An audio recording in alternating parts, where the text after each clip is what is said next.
I've always been drawn to the coast, with its salty air and the rhythmic crashing of waves against the shore.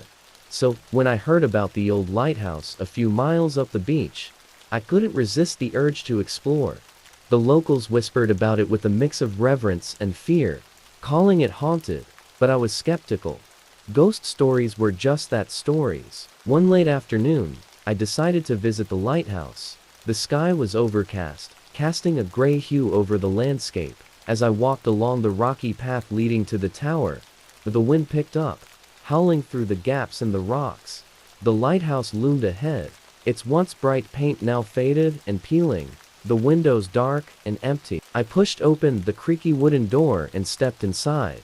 The air was damp and musty, filled with the scent of age and decay. The interior was surprisingly intact, with old furniture and equipment scattered around, as if the keeper had just stepped out for a moment. I began to explore, my footsteps echoing in the silence. As I climbed the spiral staircase, I couldn't shake the feeling that I wasn't alone. Each step seemed to reverberate louder than the last, the echoes bouncing off the stone walls.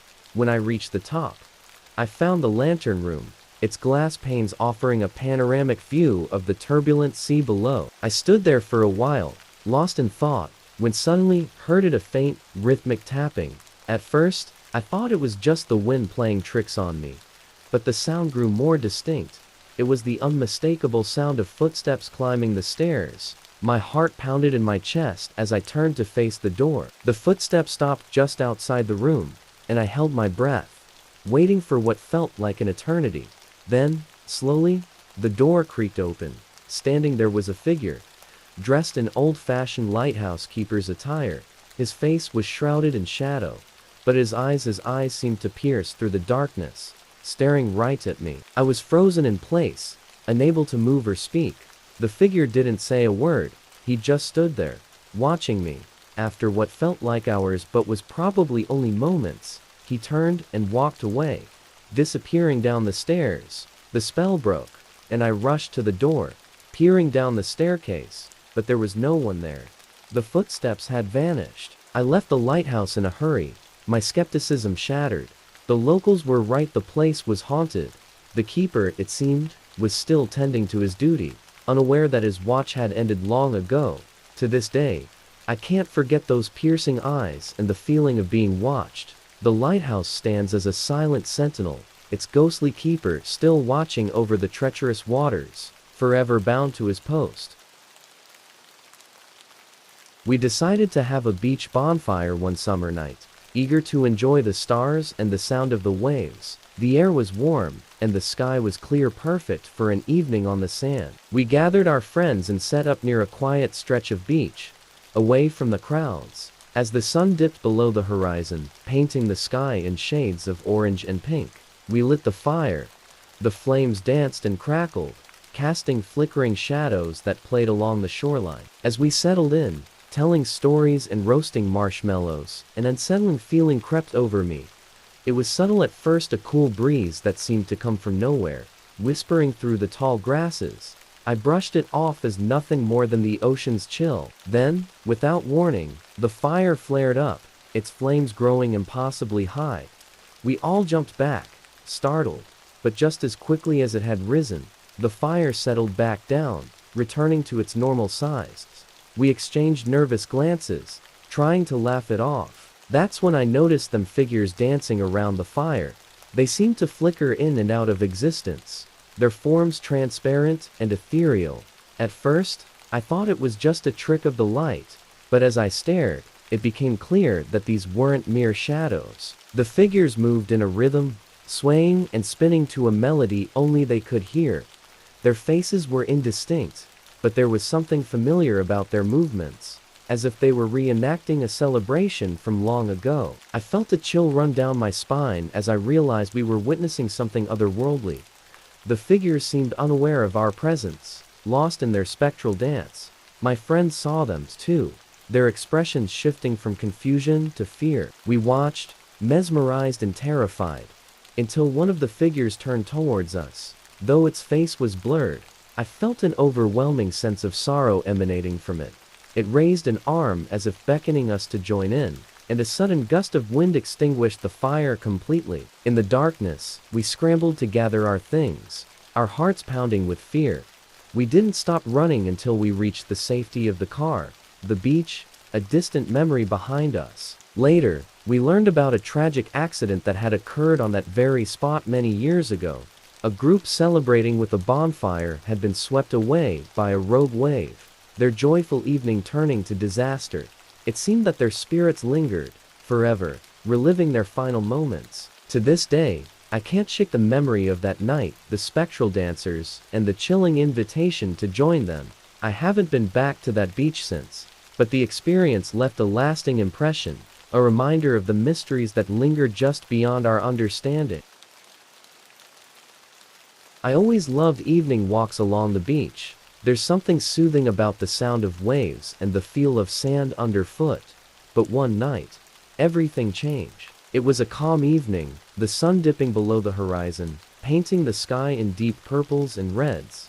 I wandered further than usual, lost in thought, when I noticed something strange, a shadow that didn't belong, a dark figure standing atop the dunes. At first, I thought it was just another person enjoying the view, but as I got closer, a chill ran down my spine. The figure didn't move, didn't shift at all, even as the wind picked up, tugging at my clothes and whispering through the grass. I called out, but there was no response, just the relentless crash of waves and the growing sense that something was very wrong. I took a step closer, and the figure seemed to blur, fading into the twilight, yet remaining perfectly still. My heart pounded as I approached. Suddenly, the shadow shifted, sliding across the sand without a sound. It was as if the darkness itself was alive, intent on leading me somewhere. Against my better judgment, I followed. The shadow moved towards a cluster of rocks, where the beach met the wild, untamed brush. As I neared, I stumbled upon a weathered old path, half hidden and overgrown. The shadow lingered at the entrance before disappearing completely, leaving me alone with the sound of the wind and my own racing thoughts. I hesitated, then stepped onto the path, curiosity outweighing my fear. The trail twisted through dense foliage, and as I walked, a sense of unease settled over me. It felt as if I was trespassing on forgotten ground. Eventually, I emerged onto a small, secluded cove. The air was heavy, charged with an energy I couldn't quite understand. I turned back, expecting to see the shadow again, but there was nothing, just the empty beach and the distant sound of the surf. Shaken, I made my way back home, trying to rationalize what I'd experienced, but deep down, I knew I had encountered something beyond explanation. Later, I discovered that a traveler had gone missing in the area long ago, never found, despite countless searches. It was one of those rare, sunny winter days in Modesto, California, when the neighborhood was lit up with the kind of bright, clear light that makes everything look fresh and hopeful. She was a familiar face around town, known for her radiant smile and the way she seemed to brighten any room she entered. The day she disappeared started like any other. She had made plans for the day, simple things, grocery shopping, picking up some items for the home. But as hours passed and she didn't return, concern started to build among her family and friends. Her husband was the one to report her missing, noting that she had vanished without a trace. At first, it was treated as a missing person case. Everyone hoped for a quick resolution, believing she would walk through the door any minute. But as days turned into weeks, hope began to wane. The community rallied to search for her, and the media picked up the story, amplifying the sense of urgency and concern. Then, the investigation took a disturbing turn. The husband's behavior began to raise suspicions. He was inconsistent with his story and seemed unusually detached. When investigators questioned him, they found that his alibi didn't hold up under scrutiny. The turning point came when a body was discovered in the San Francisco Bay. The remains were identified as her, and the discovery was a devastating blow to everyone who had hoped for a different outcome. The case, once focused on finding her, shifted to uncovering the truth behind her death. The investigation revealed a chilling motive. It turned out that the husband had been leading a double life and had been involved in an affair. The evidence pointed to a premeditated act. He had planned to dispose of her body in a way that would make it look like an accident, a tragic mishap at sea. During the trial, the details that emerged were heart-wrenching. The way he had manipulated the situation, the lies he told, and the coldness with which he carried out his plan shocked everyone. It was as though he had taken away not just her life, but the very essence of what it meant to trust someone. The trial concluded with the conviction. He was sentenced to death, a fitting punishment for the crime. Though it offered little solace to those who had lost someone so dear, the community was left grappling with the aftermath, trying to make sense of a senseless act. Her memory became a beacon for change, a reminder of the impact one person's life can have on others. Each year, her family and friends gather to remember her, honoring her with memorials and acts of kindness that reflect the joy and love she had brought into their lives. It was a chilly December day when the first set of remains was discovered along the desolate stretch of Gilgo Beach on Long Island. The discovery came by accident. A routine search by a police officer looking for a missing person led to the unearthing of human remains hidden in the dense underbrush. What was initially a somber task quickly turned into something far more sinister. At first, we were hopeful it was an isolated incident, a single tragic case. But as the investigation unfolded, it became clear that this beach held many dark secrets. Over the next few weeks, more remains were found, each discovery revealing more about the grim reality we were facing. The remains belonged to several young women, all of whom had been reported missing over the past few years. The details were horrifying. Each victim had been strangled, their bodies discarded like trash along the remote coastline. The sheer brutality of the killings was overwhelming, and the pattern that emerged was chilling. As the investigation deepened, it became apparent that the killer had a specific method. The remains were carefully placed, hidden but accessible, suggesting a certain level of planning and familiarity with the area.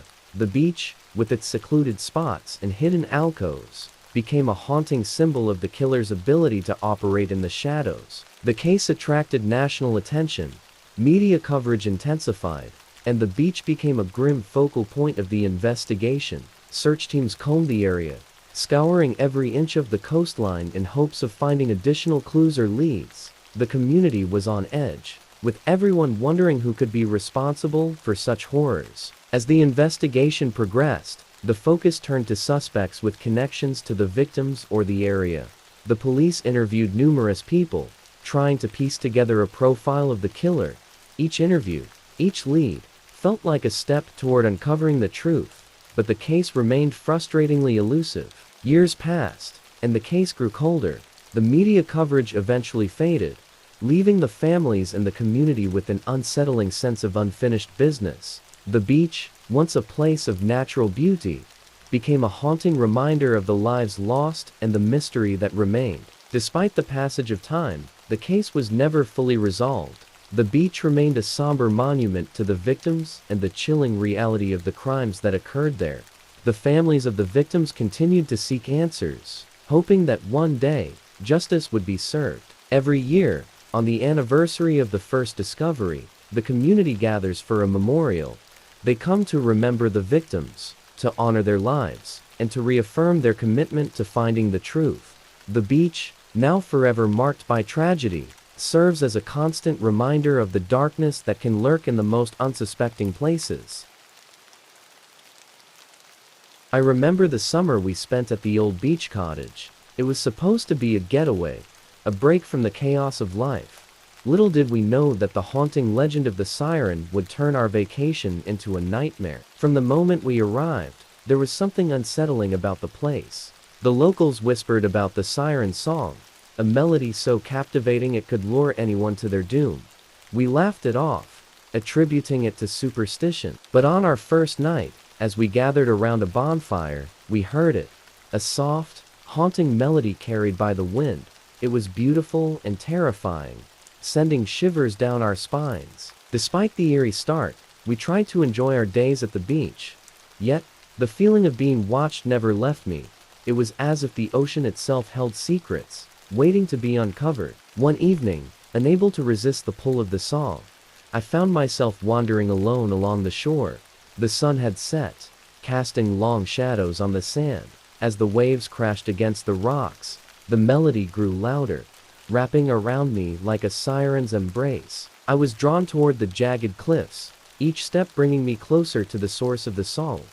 Just as I was about to step into the surf, a cold wave splashed against my feet, jolting me back to reality. I stumbled back, terrified by how close I had come to losing myself. The next day, desperate for answers, I visited the local library.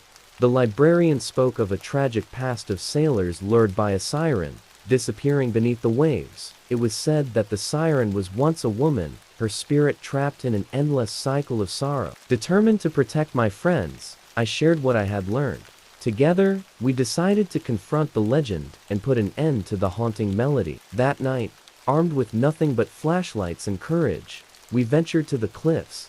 The song was stronger than ever, echoing through the night. As we neared the edge, a figure emerged from the sea, a woman with eyes as deep as the ocean, singing a mournful tune. As we reached the edge of the cliffs, the song intensified, pulling us closer.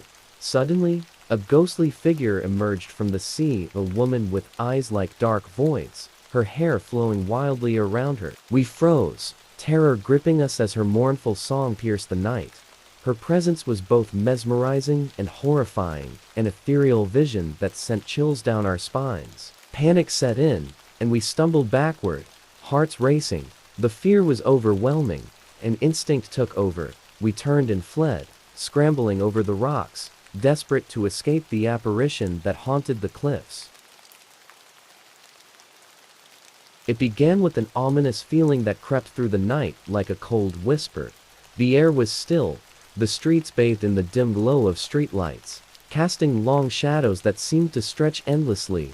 It was a deceptively calm evening, the kind where everything looks peaceful, but feels slightly off. She had stayed late at the office, finishing up what she thought would be a quick task. As the clock ticked past the hour, the office grew quiet, the hum of the fluorescent lights the only sound in the empty room.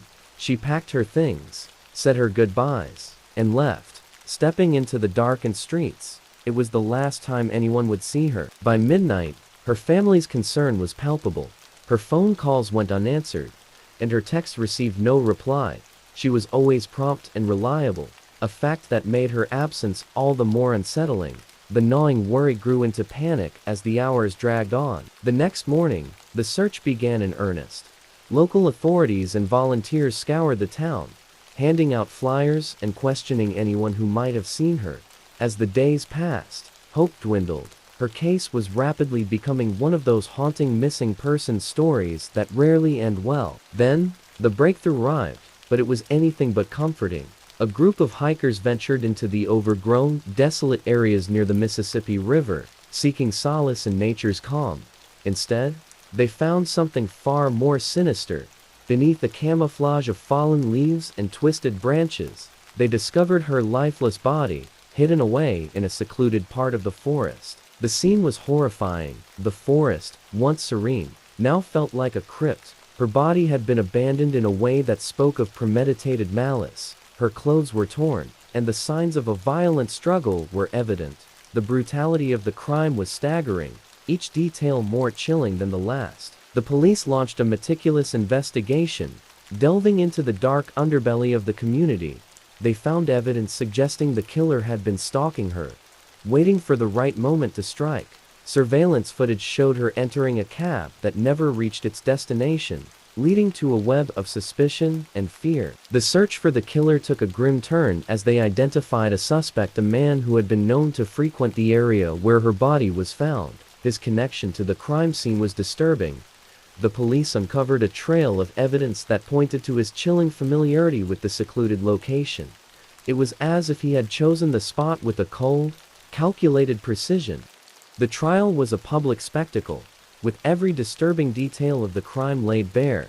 The courtroom was charged with tension, each revelation more grotesque than the last. The suspect's demeanor, cold and unrepentant, only added to the horror. It became clear that he had meticulously planned and executed his crime, using his knowledge of the area to evade capture and leave behind a haunting scene. In the end, the jury found him guilty, sentencing him to life in prison, but the community was left with a profound sense of unease. the serene riverbank, and the quiet office where she had worked were forever tainted by the violence that had occurred. The memory of her tragic end remained a shadow over the town, a chilling reminder of the darkness that can lurk just beneath the surface of everyday life.